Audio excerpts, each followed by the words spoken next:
નમસ્કાર, આપની સાથે સચ્ચા હિન્દુસ્તાની ન્યૂઝ સાથે હું સિમતેર કેતન. હવે આજે વાત કરવી છે આપણે બે ત્રણ મુદ્દા ઉપર એનાલિસિસ કરવું છે અને એનાલિસિસ માટે આપ સ્ક્રીન પર જોઈ રહ્યા છો. મારી સાથે વરિષ્ઠ પત્રકાર જગદીશભાઈ મહેતા છે. હવે આપણે પહેલા તો વાત કરવી છે કે કાલે જે રાજધાનીના હૃદયમાં ધડાકો થયો છે ત્યારે દિલ્હીમાં અફરાતફરીનો માહોલ જોવા મળ્યો હતો અને થોડી જ વાર પહેલા આતંકવાદીઓ પકડાય છે, પછી થોડી વાર પહેલા આરડીએક્સ પકડાવાના અહેવાલો આવે છે અને ત્યાર પછી દિલ્હીમાં કારમાં લાલ કિલ્લાની બાજુમાં દેશમાં સૌથી સુરક્ષિત માનવામાં આવતો વિસ્તાર લાલ કિલ્લાની બાજુમાં બ્લાસ્ટ થાય છે અને અનેક મુદ્દા ઉપર ચર્ચા કરવી છે. આપણી સાથે સીધી વાત કરીશું. જગદીશ મહેતા સાહેબ જોડાયા છે. સાહેબ, સ્વાગત છે સચ્ચા હિન્દુસ્તાની ન્યૂઝમાં. સાહેબ, પહેલા તો કાલે જે રાજધાનીના હૃદયમાં ધડાકો થયો છે અને દિલ્હીમાં અફરાતફરી થઈ છે, એ બ્લાસ્ટ વિશે આપ કઈ રીતે જોવો છો? એક લીટીમાં કહેવું હોય તો એ આપણી કહેવાતી સુરક્ષા અને ગોપનીય એજન્સીઓનો લૂ ફોલ્સ ગણાય. જો ગદ્દારીની કોઈ સીમા નથી હોતી, એ હકીકત છે. એટલે સ્લીપર સેલ જેને આ લોકો કહે છે કે આજે તમે ને હું અહીંયા બેઠા છે, તમારી પાસે આરડીએક્સ છે કે નહીં મને ખબર નથી, મારી પાસે હું છું તમને ખબર નથી, અને ધડાકો થાય તો એ સંભવ છે. પણ એ તો પહેલી વખત થયો હોય ને તમે એક વખત કોકના ભરોસે રહી ગયા હોય તો. હજી જેમ તમે જ હમણાં ઇન્ટ્રોમાં બોલ્યા એમ 2 દિવસ પહેલા ફરીદાબાદ મોડ્યુલ એટલે કે ઉત્તર પ્રદેશમાંથી ઝડપાણા કાશ્મીરના બધા ડોક્ટર કક્ષાના, મુસ્લિમ ખરા પણ ડોક્ટર કક્ષાના, હાલાકી આતંકીની બધા કેતા બધા ફરતા હોય છે, આની કોઈ જાત નથી હોતી, કોમ નથી હોતી, બધી ઘીસીપીટી કેસેટ છે. પણ ડોક્ટર કક્ષાના જે લોકો પકડાયા એની પરથી 2900 કિલો આરડીએક્સ, તમે કલ્પના તો કરો, અનેક પ્રકારના બોમ્બ બની જાય, અનેક બોમ્બ બને, એટલો મોટો આરડીએક્સ, AK-47 કે 56 જે કઈ છે એ પકડાણા, દારૂ ગોળો પકડાણો, બાકી બધા કેમિકલ પકડાણા, ઘાતક. તો આ બધું સાયનાઇડ કક્ષાના, પાછા જેવા તેવા નહીં, આટલું મોટું. તો એ ધન્ય હો કે ભાઈ આપણી કાશ્મીરની પોલીસ, જમ્મુ એન્ડ કાશ્મીર, કે એને પકડી પાડ્યા. પહેલા તો એને 10 તોપની સલામ. જો એ દિલ્હીની પોલીસની જેમ સૂતી રહી હોત અથવા તો બેખબર રહી હોત અથવા એને સફળતા ન મળી હોત તો શું થયું હોત, એ કલ્પના થથરાવી મૂકેલી છે. 3900 કિલો આરડીએક્સ એટલે શું થયું સાહેબ? દિલ્હીમાં આખી રાજધાની હચમચી જાય અને બે હિસાબ લોકો જે છે એ હતાહત થાય. આવડો મોટો એ જખીરો કહેવાય, જેને જખીરો.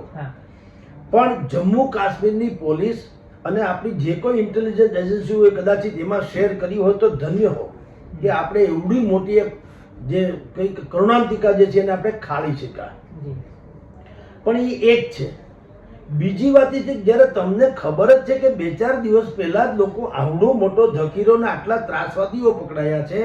અમદાવાદ એટીએસે પણ 3 જણાને પકડ્યા છે. બધાને ખબર છે. એનો અર્થ એમ થયો કે એજન્સીઓને એટલી તો ખબર પડવી જોઈએ ને કે જમ્મુ કાશ્મીરથી પકડાણા, ફરીદાબાદથી પકડાણા, અમદાવાદની એટીએસે પકડ્યા છે. એનો અર્થ એમ થયો કે ત્રાસવાદીઓનું એક આખું નેટવર્ક તો ગોઠવાયેલું લાગે છે.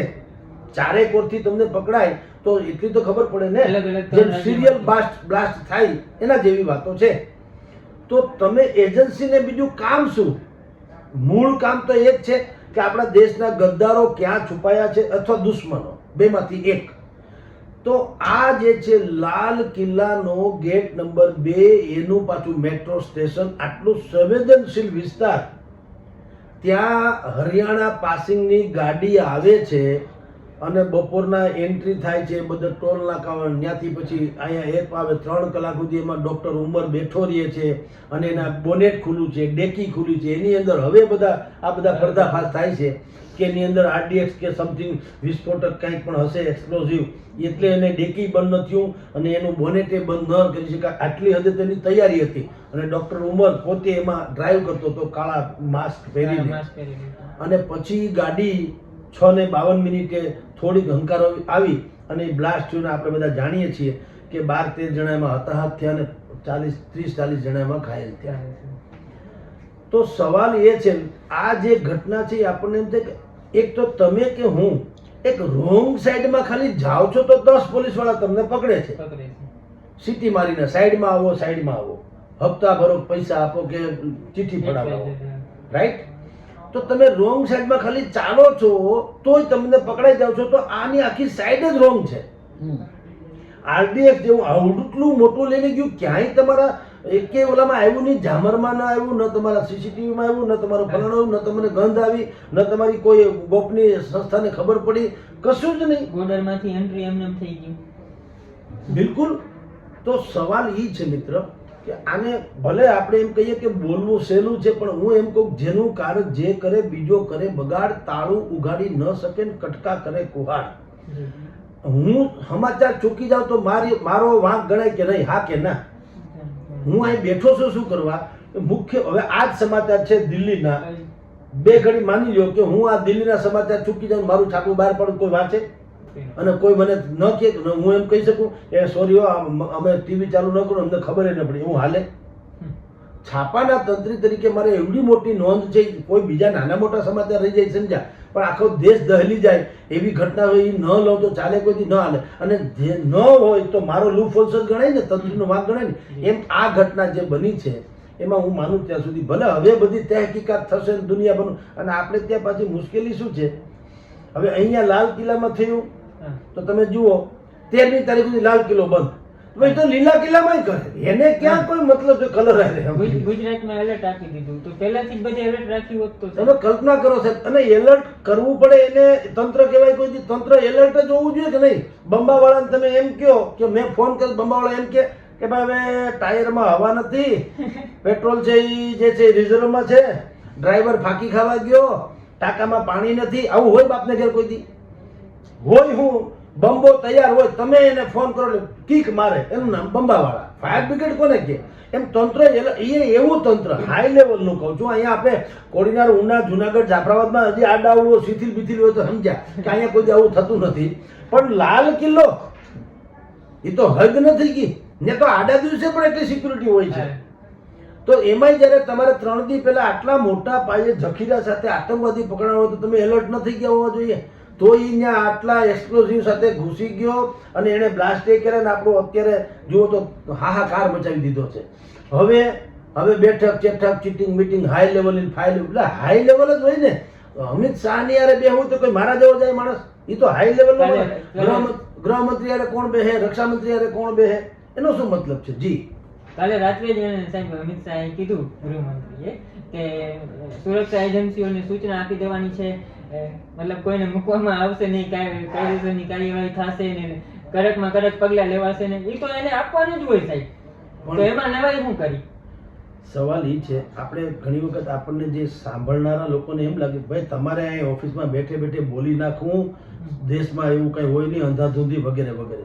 આપણે એની હાવ આલોચના એમ નથી કરવા માંગતા, પણ હું તમને એમ કહું કે તમે જે ડાયલોગ હમણાં જે બોલ્યા એ અમિત શાહ બોલ્યા જ છે, અમે કોઈને છોડીશું નહીં. પણ છોડવાના હોય થોડા, પણ છોડવાના હોય કોઈ દી?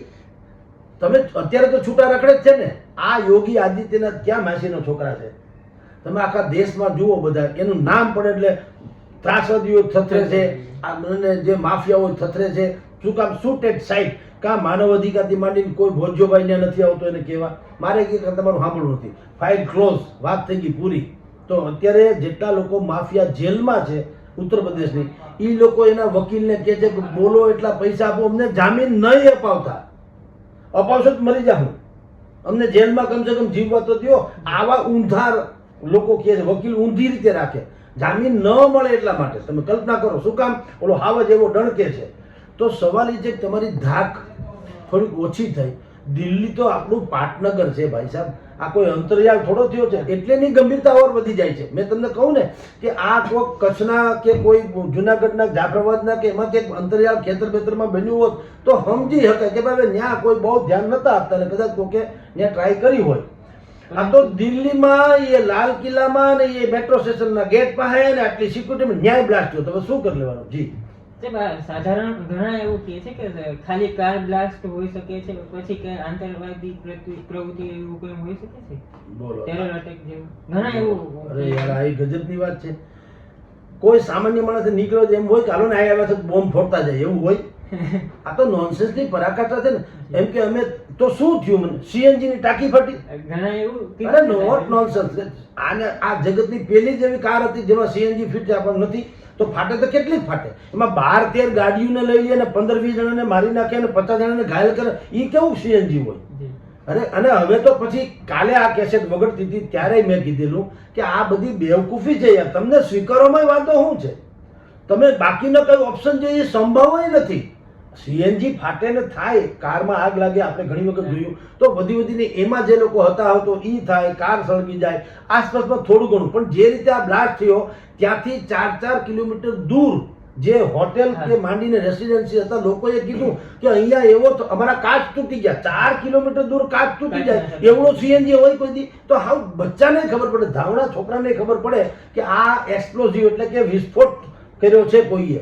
પછી વિસ્ફોટમાં ગમે તે હોઈ શકે, એમોનિયમ નાઇટ્રેટ હોય યા તો બીજું ગમે એ હોય. એ પ્રશ્ન ગૌણ છે, એ તપાસનો વિષય છે. પણ વિસ્ફોટ થયો તો હકીકત છે. અને એ ત્રાસવાદી સિવાય કોણ કરે? હું તમને કહું, એમાં કોઈ એમ ફરતા નીકળ્યો તો લાલ કિલ્લો જોયો, હાલો ને એકાદો બોમ્બ ફોટો જાય એવું હોય કે? તો ભલામણ એમાં પ્રશ્ન ક્યાં છે? ઉલટાની મારી વાત તો એવી છે સાહેબ, આપણે તો શું કહીએ, પણ સવાલ એ છે તમે જે સજા નથી આપતા ને કડક, આ એનું પરિણામ છે. એને ગોળીએ વિધી દો હરામ ખાયાઓને, ન્યા તમારી નજર સામે પકડાય એટલે ઠામ માર નાખો ને. કોઈ માનવ અધિકાર, ભલે આ દુનિયા આખી ગમે એમ કહેતી હોય, આ સિરિયા માંડીને કતલે આમ આપણે જોયું છે, ત્યાં માનવ અધિકાર ક્યાં ગયા હતા? તમે જો ગૂગલમાં સર્ચ કરજો, સિરિયામાં બગદાદીનું શાસન હતું ને, જ્યારે બગદાદી ત્રાસવાદી હરામ ખાયો તો એનું શાસન હતું ત્યારે જુઓ તમે, સેંકડો લોકોને આમ લાઈનમાં બેસાડે, એને પછી આવી રીતે વાયરિંગ કરે અને પછી અહીંથી ઉડાડે સુરંગથી ને બધાના ફૂરચા કાઢી નાખે. હજારો બાળકોને ઘેટા બકરાની જેમ કાપ્યા. એક આખો ખાડો બનાવ્યો છે, મોટો ખાડો, અને ફરતે માતાઓને બેસાડી છે. એના ખોળામાં ધાવણા છોકરા છે અને એક પછી એક છોકરાને એક પથ્થર હતો ત્યાં મૂકવાનો, માતાએ મૂકવાનો, નાના છોકરાને ઓલો આમ ધોળ મારીને ડોકું આમ ધડ આમ, પછી બીજાનો વારો, ત્રીજાનો વારો. તો જે 150મી બાઈ હોય એની હાલત કેવી હશે? આપણે કહીએ ધાવી લેજે મારા બાળ, ધાવી લેજે પેટ ભરીને, આજ રહેશે નહીં રણ ઘેલુડા, ખાવા મુઠ્ઠી ધાનની વેળા. એવી વાત હતી. બધાય છોકરાને વાઢી નાખ્યા. ત્યાં માનવ અધિકાર ક્યાં જાય છે મને કયો જી? એટલે આવા બધા ડખાને માનવાનો કોઈ કારણ નથી. જે આટલો ખતરનાક અપરાધી શૂટેડ સાઇટ. હવે તમે વિચાર કરો, હાફિઝ સૈયદ ત્રાસવાદી જે અત્યારે બાંગ્લાદેશમાં જઈને એમ કે છે કે મારે ઓપરેશન સિંદૂરનો બદલો લેવો છે. હવે એની બેન તો અહીં નોકરી કરે છે જમ્મુ કાશ્મીરમાં. બોલો, બેન ને ભાઈ ને, તો એમ કે એનો શું વાંક છે? એમ કે તો એની બેન છે એ કઈ અપરાધ થોડો છે. ઓકે, કાંઈ વાંધો નથી, બેન છે એ અપરાધ નથી, પણ ઈ તમારી ફેવરમાં છે, પકડાય તો છે હર વખત. હવે પત્રખાંડી આવ્યું બજારમાં કે એને તો અહીંયા ફલાણી કમાન્ડર બનાવવામાં આવી હતી, એ બધાને ભરતી કરતી હતી, બધાને ટ્રેનિંગ આપતી હતી. તો હવે ડાચામાંથી ફાટે તો પેલા તમને ખબર હતી, વોચ રાખી હોત તો? અને માની લો કે નિર્દોષ છે તો ઘોને કાઢો ને, તમને ખબર છે કેન્સર અહીં થયું અહીં સુધી પૂગવાનું છે, એ તો ખબર છે કે નહીં? તો તમે ઘોને કાઢી હો, તમે હોના ન હોય, અમારે નથી સાંભળવું કાંઈ. એટલે કેટલીક વખત લચીલા પણ આપણે આપણી ભાષામાં વાત કરીએ. લોકો એમ કહે છે કે તમારે તો બોલવું છે, ત્યાં કાયદાની ભાષામાં વાત કરે તો મરો ને કૂટો. હું તો એમ કહું, તમારે જે એવી જ વાતો કરવી હોય તો તમે તારે મરો ને કૂટો ને આમને છાજે લેતા ફરો. જ્યાં સુધી કાયદાની શાખ કરતા ધાક નહીં હોય ને ત્યાં સુધી આવી ઘટનાઓ બન્યા કરવાની. જી, આપને તો ખબર છે કે આ લોકો અનેક વાર છે ને દર વર્ષે થાય છે. આપણે જોયું કે 15મી ઓગસ્ટ હોય કે જમ્મુ કાશ્મીરમાંથી ઓલો ડીજી હોય કે સુરક્ષા એજન્સીઓના વડા હોય, એ એકનો એક ફોર્મેટ હોય સાહેબ, મારાથી વધારે આપને ખબર હશે, એ જ રિલીઝ કરી દેતા હોય. આટલા આતંકવાદી હતા અને XYZ ને સાહેબ એવું. સાહેબ જુઓ,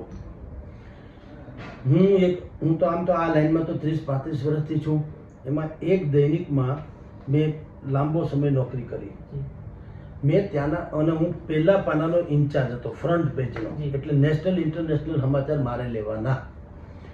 વર્ષમાં એક સમય માર્ચ જેવો આવતો તો મહિનો, દર વર્ષે પાછું, અને એક જ ફોર્મેટ. આપણા સૈન્યના વડા હોય, એ બધી પ્રેસ કોન્ફરન્સ બોલાવે, પાછળ બધા ધજાકા પતાકા, આગળ પત્રકારો અને ખાનખાના અધિકારી હોય, એમાંય ના નહીં.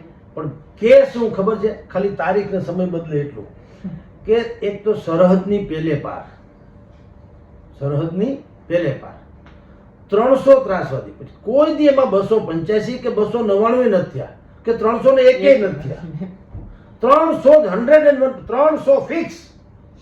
300 ત્રાસવાદી ટાંપીને બેઠા છે. આ પહેલું વાક્ય. વાક્ય નંબર 2, એમાંના 300 માંથી આટલા જે છે એની ઉંમર 18 થી 20, આટલા છે એની 20 થી 25, આટલા છે 25 થી 35, આટલા છે 35 થી મોટા. ત્યાં સુધીના ડેટા છે. આની પાસે AK-47, આની પાસે આટલા હથગોળા, આની પાસે એટલું ફલાણું આટલું ઢીકણું. એટલે તમારે આ બધી વિગત છે તમારી પાસે, તો ફૂંકી મારો ને, તમને રાખ્યા છે ખબર વાત. અમને કહીને શું ફાયદો છે મને કહો. તમે આ વાત જનતાને ઉજાગર કરો. અમારે બંદૂક લઈને નીકળવાનું છે તો મને કહો, તો અમે કંઈક નક્કી કરીએ. અમે એટલે પત્રકાર કે ગુજરાતની જનતા કે દેશની જનતા, જનતાએ શું કરવાનું છે. એટલે ભલામણા તમને જ્યારે આટલી ખબર પડી તો તમારે ગોપનીય રીતે રહી અને ત્યાં ઓપરેશન કરવું જોઈએ ને. તમને જ્યારે બધી ડિટેલ ખબર જ પડી, હું અહીંયા RDX લઈને બેઠો છું, તો તમે પ્રેસ કોન્ફરન્સ કરશો કે જગદીશભાઈ છે હેડલાઇનમાં બેઠા છે, RDX છે, એ ફોડવા માગે છે મંદિરમાં, તો પણ તમને પહેલા ખબર, પહેલા આને ઢાળી દો ને ડખો માટે. પત્રકાર પરિષદ પછી કરાય, માની લો કરવી હોય તો.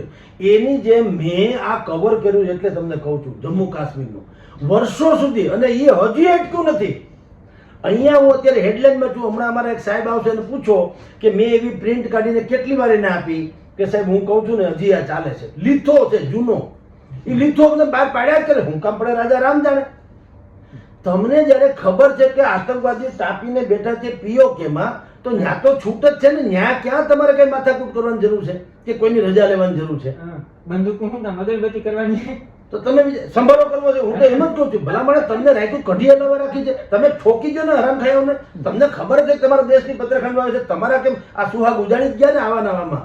આપણી બેનું દીકરીના પહેલગામમાં સુહાગ ઉજાડી ગયા. શું કામ ઉજાડી ગયા? તમે હેઠે ખાલી છે ખાતા રહે, ઓલા ઉપર આવીને ગોળી મારી ગયા.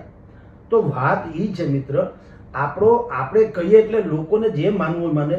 આપણી સુરક્ષામાં થોડીક ક્ષતિઓ. 15મી ઓગસ્ટે કાં ચકલું ફરકતું નથી? મને સમજાવો. આગલા તમે છાપા હજી આવતી 26મી જાન્યુઆરી 15મી ઓગસ્ટે, હમણાં 15મી આવે ને 26મી જાન્યુઆરી આવે, 26મી જાન્યુઆરી પહેલા આવવાની ને. તમારા વિડીયો જેટલા સાંભળે એને કહેજો આ ક્લિપિંગ સાચવી રાખે. અને આ 24 કે 22 કે 23મી જાન્યુઆરી પછી આ તૈયાર વગડે ને એને એવું સ્ટોર કરી રાખે. શું છાપામાં આવશે લખી રાખો, અત્યારથી કહી દઉં.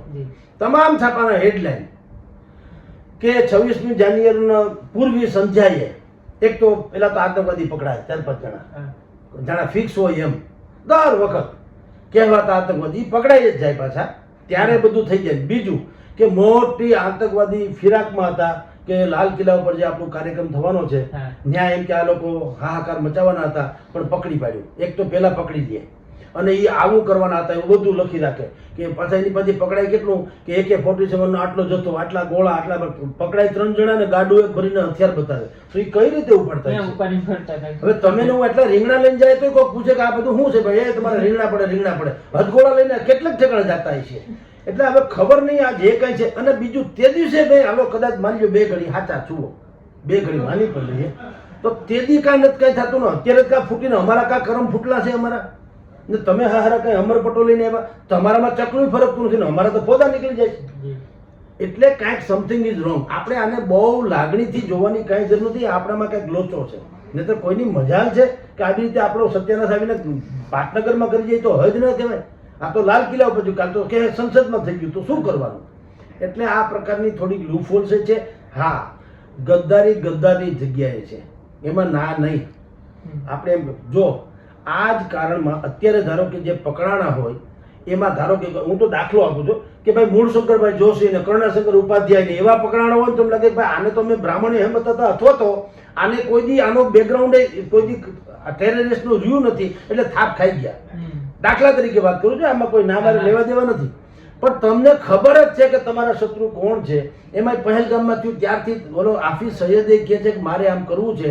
ડોક્ટરની આખી ટીમ પકડાણી છે, આટલો RDX પકડાણો છે, બીજા બધા અમદાવાદ ATS પકડ્યા છે, બધે ઠેકાણે એક હરખી વાતો છે. તો તમને શંકા ન જાય?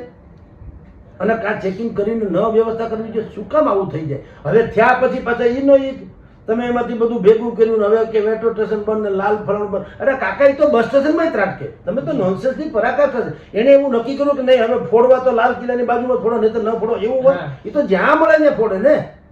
તો ત્યાંથી માંડીને હવે આપણે રાજકોટ સુધી, તમે વડોદરા, રાજકોટ, સુરત, ભાવનગર બધે ઠેકાણે એલર્ટ બધા એમ કે હાલો હાલો બસ સ્ટેશનમાં ફરવાની. કાંઈ નહીં, ફોટા પડવે.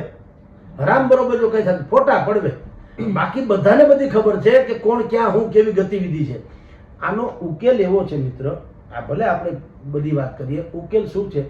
હવે એક જમાનામાં તંત્ર પાસે બહુ હતા, ખબરીદાર, જી ખાનગી, મારા તમારા Sources, જેવા હા. સોર્સિસ જેને કહેવાય, રે મારી તમારી જેમ, પણ પોલીસને કહી દે કે જગદીશભાઈ શંકાસ્પદ છે, જાળવા જાજો.